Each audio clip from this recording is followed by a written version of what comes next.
Depuis 2018, Sea Shepherd documente les opérations de pêche dans le golfe de Gascogne pour alerter l'opinion publique sur le sort des dauphins qui meurent par milliers, pris au piège des filets.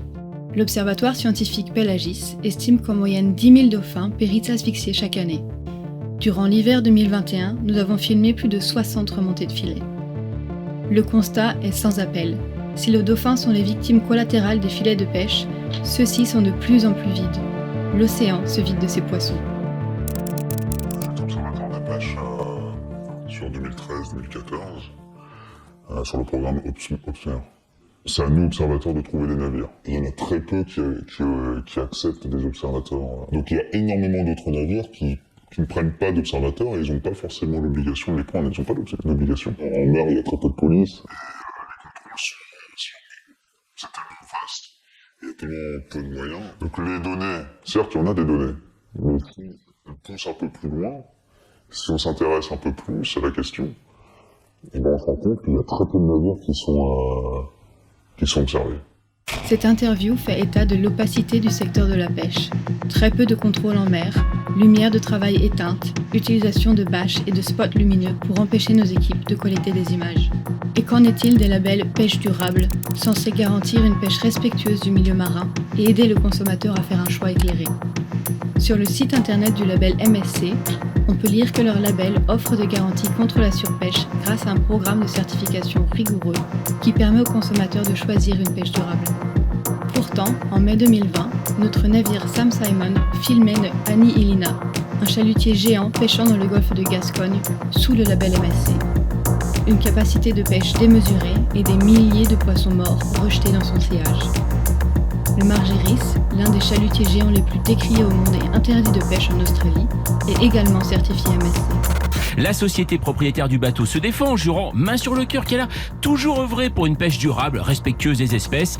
Limite si elle ne rajoute pas derrière, et si les dauphins se prennent dans nos filets, c'est parce qu'on voit rien sous l'eau. Les autorités maritimes britanniques ont contrôlé mercredi dernier le Margiris et n'ont rien trouvé à redire. Qu'en 2013, ce même bateau a été interdit de pêche en Australie par crainte de destruction trop importante de la faune marine locale, sans parler de l'impact économique pour les autres pêcheurs.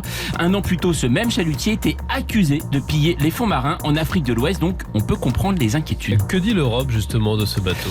La pêche en eau profonde ne doit pas être interdite. C'est la position du Parlement européen. La Commission avait proposé une interdiction, mais la pression de la filière et en particulier des armateurs français a été très forte. Le Fonds européen pour les affaires maritimes et la pêche a alloué plus de 12 milliards d'euros de subventions publiques au secteur pour la période de 2014 jusqu'à 2027. Un exemple de subvention qui semble proche de notre cause, le projet Licado, en tête de la brochure présentant les projets subventionnés par le Fonds européen dans le but de limiter les captures accidentelles de dauphins communs. Le projet Licado est porté par le CNPMEM, c'est le Comité national des pêches. Donc c'est un organisme privé qui reçoit des financements publics pour gérer ce projet. C'est en gros un groupe de lobby qui est là pour représenter les intérêts des pêcheurs. Et donc c'est cet organisme-là qui est en charge du projet et qui reçoit ces fonds pour organiser le projet. Il suffit d'aller sur le site internet pour voir qu'il n'y a pas beaucoup d'informations en fait, sur ce qui est fait. Il y a eu quelques rapports. C'est très difficile de trouver les détails sur les dépenses, sur ce qui est fait dans le projet, quand et le budget alloué à différentes parties du projet. Donc c'est encore une fois très opaque et on retrouve ça beaucoup dans le milieu de la pêche.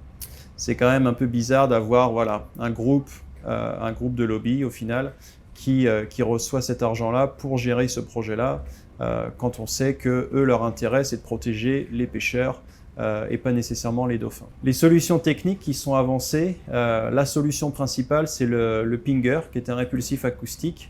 On entend beaucoup le chiffre de 65% de réduction des captures grâce à l'utilisation des pingers. Il faut savoir que ce chiffre est basé sur une étude dont la méthodologie est tout à fait discutable.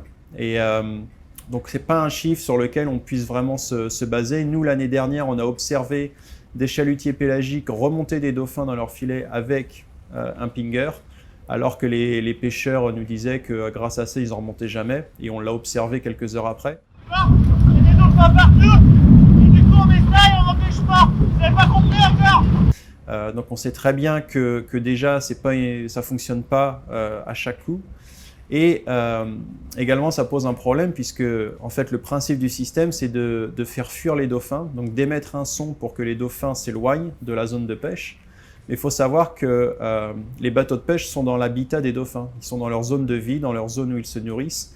Et donc, ça revient à les expulser de leur zone en utilisant ces répulsifs. Et on ne sait pas, au jour d'aujourd'hui, l'impact que ces pingers ont sur les dauphins et d'autres animaux marins d'ailleurs. Donc c'est vraiment une solution technologique à prendre avec des pincettes. Et tant qu'on n'en sait pas plus sur l'impact global que ça a sur l'écosystème, il faut être très attention et pas mettre ça comme la solution miracle qui pourrait être appliquée et applicable facilement par tous les professionnels. Aujourd'hui, l'opacité autour des activités de la pêche en France est à son maximum. Une chose est sûre, des fonds publics, nos impôts, contribuent à l'anéantissement des écosystèmes marins pour enrichir quelques privilégiés du secteur privé. C'est notre devoir de citoyen de comprendre ces mécanismes et d'exiger auprès de nos élus une transparence de tous les acteurs de la pêche.